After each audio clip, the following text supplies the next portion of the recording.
Marvin Agustin at Julina Magdangal nagkakaroon ng movie comeback. Kaway-kaway sa mga batang 90s dyan like me. Mukhang nangangamoy na nagkakaroon ng reunion project ang isa sa 90s favorite love team, ang Marjoni na Marvin Agustin at Julina Magdangal. Sa Instagram account kasi ng aktres na si Julina, ibinahagi nito ang isang larawan na kung saan ay kasama niya ang dating ka-love team na si Marvin Agustin. Kasama din ng mga ito ang dalawang award-winning filmmakers na sina Antoinette Hadane at Dan Villegas. Mapariak naman dito ang ilang mga celebrities na tila na-excite din sa baliktambala ng dalawa, gaya na lamang ni Miss Camille Prats na napakomment ng uy, at maging si Ma'am Shimela ay napakomment din ng wow, exciting Ma'am Shi Jules.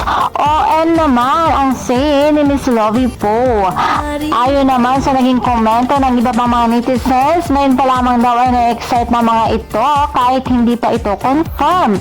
Minamanifest daw ng iba ang reunion movie na ito at sana lamang daw ay kabilang ito sa MMFF 2024. Matatandaan nga kilala ang mga pelikula ni Marvin at Julina, gaya na lamang ang Loves Kita, Okay Ka Lang, Hey Babe at Flames na movie na kung saan ay magpahanggang ngayon binabalik-balikan pa din na pinapanood lalong-lalo na mga batang 90s dyan. Kaya naman mga chikadas, abangan na lamang natin kung matutuloy nga ba ang reunion project ni Marvin Agustin at Julina Magdangal. And for more showbiz update, please don't forget to like, share, and subscribe my channel. Thank you for watching.